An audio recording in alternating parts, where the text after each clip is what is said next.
Welcome to the Faith and Science Podcast. My name is Tyler Bublitz, and welcome back to the third Sunday in Lent for the week of March 4th, 2018. I'm excited to have you here. If it's your first time or if you're returning again, I'm super excited to have you here. And I think this is a great week to kind of dig into, and there's a lot of great content. But before we get into that, we got a couple things that I want to just kind of discuss, because it's been a rough week if you want to look at it from a faith perspective. We've had a long week in the aspect of having the shooting in Parkland, Florida, and just we need to be praying as a community about this, and we have to be, I think, in prayer, thinking about and being conscious on what is God calling us to be doing at this time, and using our words constructively and effectively. And I think it's one of these things that it's a hard issue, but I think we have to be sensitive to the time and actually maybe even patient on listening to what God has to say. And I think on top of that, I think the person who has exemplified that, and as me being a younger person kind of learning more and more as I go along, is the passing of Billy Graham and what Billy Graham really meant for the faith community as a whole. For me, learning what he has done in the area that I grew up in, Minneapolis, St. Paul, and the impact that he's had there, but not only there, not even just in the United States, but around the world. And so I think it's a time, again, as we're in Lent, and I've always talked about and mentioned multiple times that this is a time of reflection, a lot of time of thought, and thinking about and preparing us for Easter. And I think this is, again, a moment in time where we can really stop and think. And when the world is trying to tell us to go faster and faster and to maybe accuse or say stuff, I think it's a time to reflect and think and be wise with our words. One of the people who's impacted my life the most was my great uncle, and he was one of the people in my life who he didn't always say a lot, but when he said something, it meant a lot. And that's been a lesson I think my whole life I'm going to continue to work on, because I'm not always great at that. In fact, I'm rarely good at that. So, yeah, I want us just as a faith community, we definitely need to be praying about this. We need to be thinking about this, and I think using our words carefully. It's one of the things that I think it's hard for me when I'm trying to produce these ahead of time, to be able to give you something to think about, because this is going to be 2 weeks after it happened, but I still think it could be very relevant to think about and consider as we get into this. And I honestly think this week's sermon kind of plays into that a little bit, and I'm excited to get into it. But before we even get into that, I want to do my shameless plug for Working Preacher. I'm going to be actually using lots of the different commentaries this week. It's a great resource. There's a lot of great information, a lot of great preachers who are much more experienced than I, especially since I'm not an ordained minister. Just being able to research and tap into some of the minds of some of these people. One of them that I'm going to be using a lot this week is Caroline Lewis's commentary from 2015 on John. She's literally written a book on this. She's one of the people who's in the Sermon Brainwaves podcast.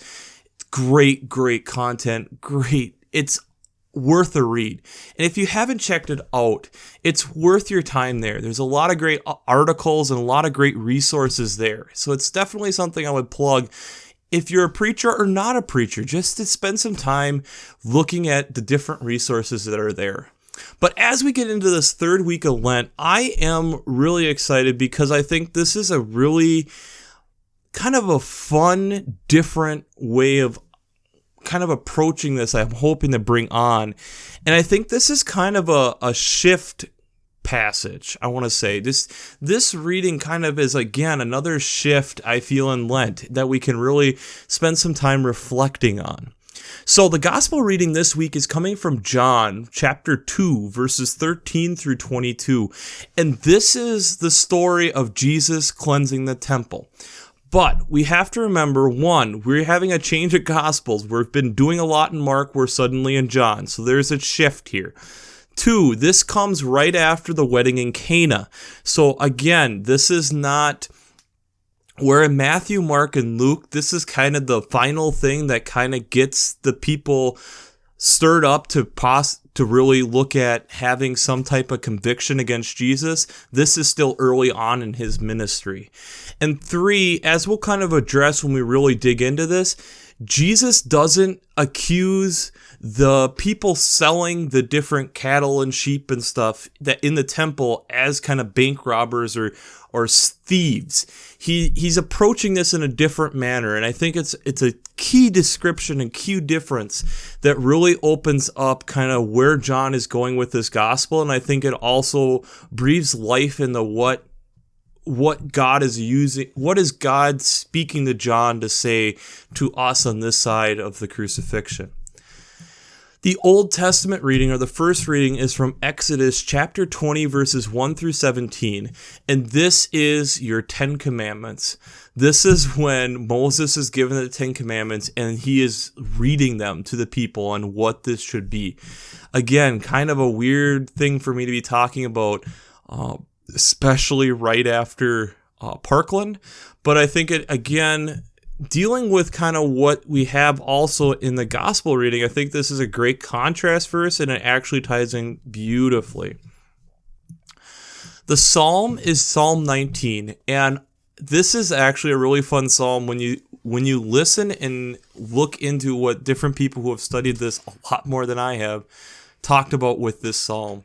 They talk about how the first half of this psalm, the psalmist is going through and talking about the beauty of God, and it's really using the sun. And then out of that, they see the beauty of God's law, and then how those tie together. It's a beautiful psalm. Spend a little time this week reading that and really meditating on that. It's a great psalm. The final verse here, verse 14, let the words of my mouth and the meditation of my heart be acceptable to you, O Lord, my rock and my redeemer. Beautiful, absolutely beautiful. And for this New Testament reading, or second reading, we are in 1 Corinthians chapter 1, verses 18 through 25. And we are back in 1 Corinthians, and we are back with Paul talking to the church in Corinth. And it's a beautiful kind of, I think, it fits perfectly between when we're getting the Old Testament and what the 10 Commandments are. And we have Jesus, who, as we'll talk about, I think is kind of ushering in a different type of what he thinks the faith will look like after his resurrection, especially being on this side of it, knowing where the gospel is going and what his ministry is going to be saying. This sits beautifully in the middle, talking about the difference of the wisdom of the world and wisdom of God. And this, to me, is kind of the kicker where the rubber meets the road and where we really get to dive into this. So let's dive into John. Let's talk about what we got here.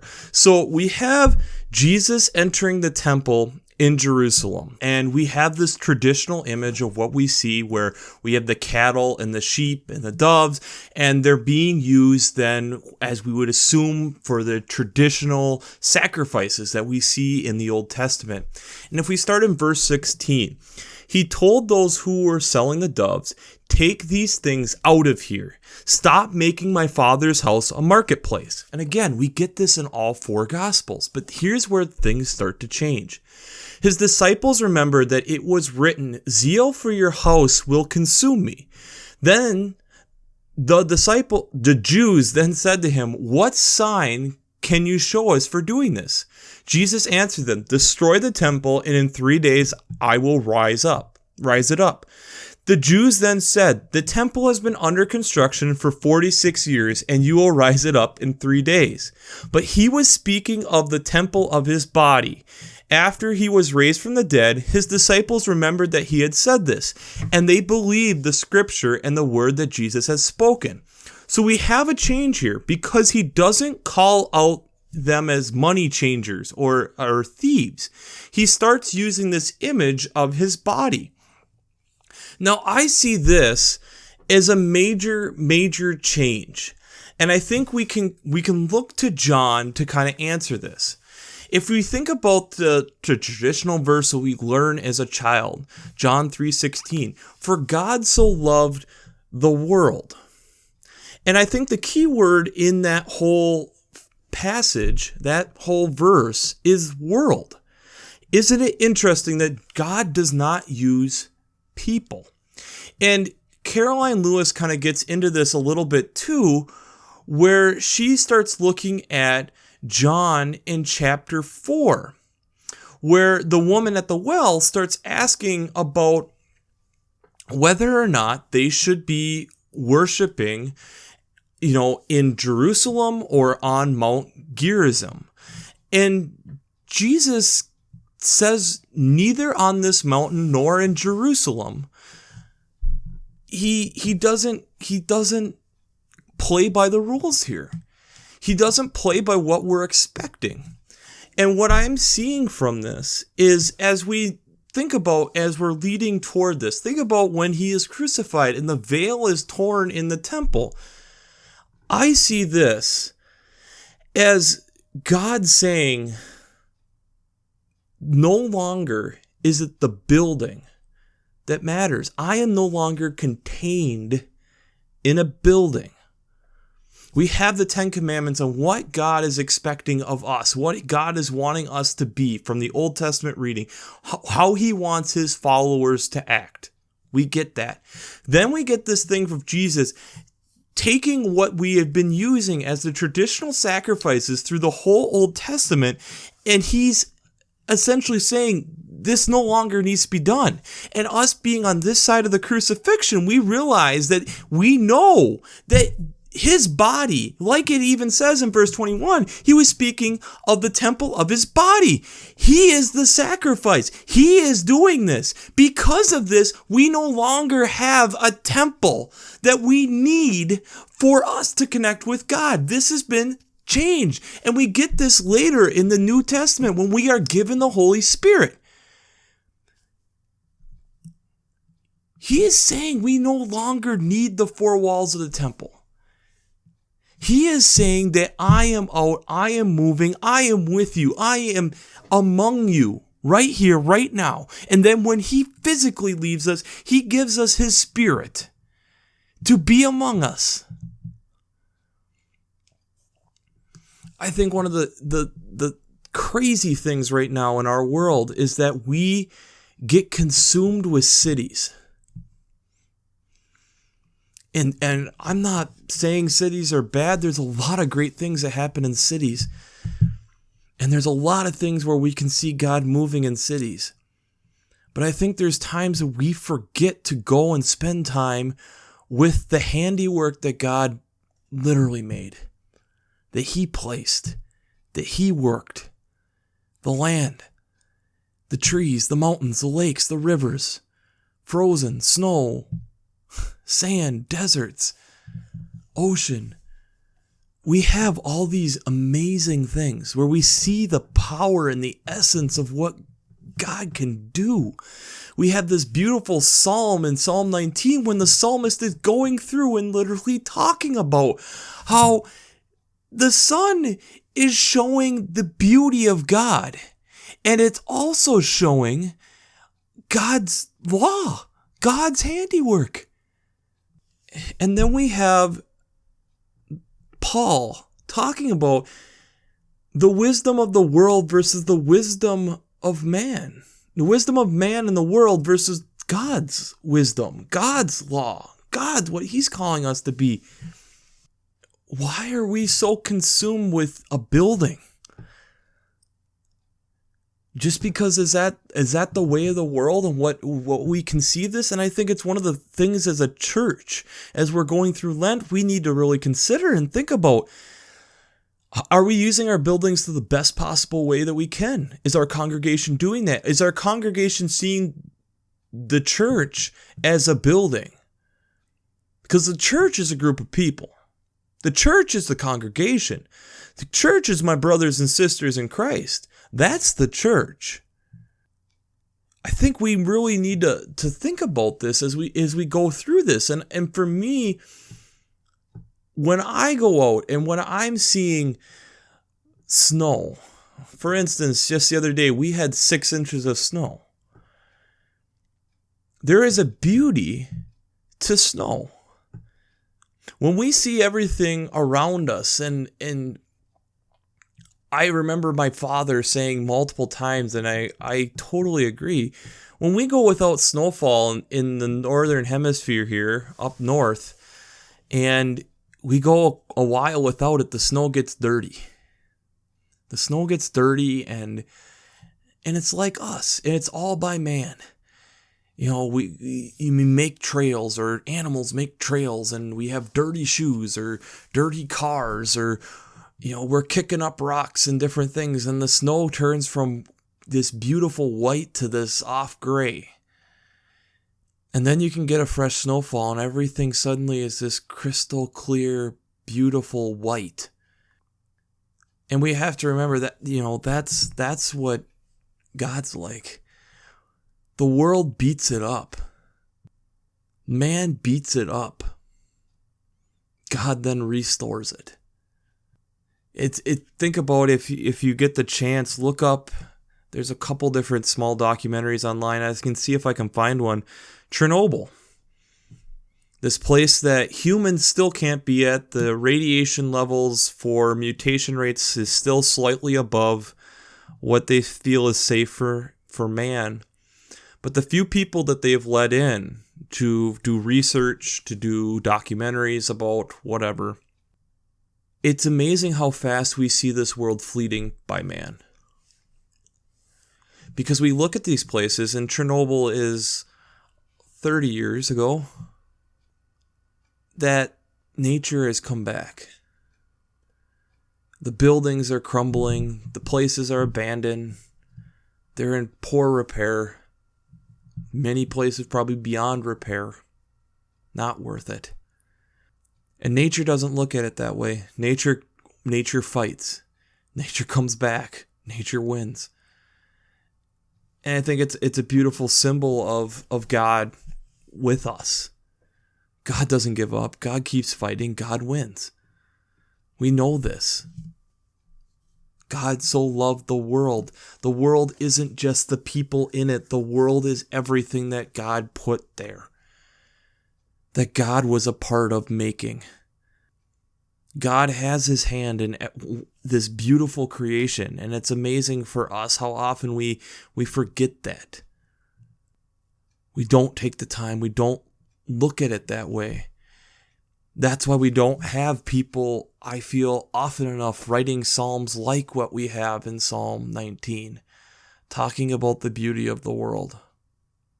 And if we aren't doing this, are we just falling into the ways of the world? Are we falling into the ways of what Paul is talking about? Are we getting consumed with human things? And I think that's an argument for you to wrestle with. Are you spending enough time doing something that's going to help you get closer to the Father? Doing something that's challenging what the world says is important? I feel listening to this podcast in a way is doing that. You're listening to a young kid, I'm 26, listening to a young person saying that faith and science work together. There's a lot of things in that statement that a lot of people would discount and say that shouldn't be happening. So I think in one way you are. But I would challenge you and challenge your congregations to think about again in your faith communities around you. Are you falling into the ways of the world? Are you falling into the wisdom of man? Or are you falling into the wisdom of God?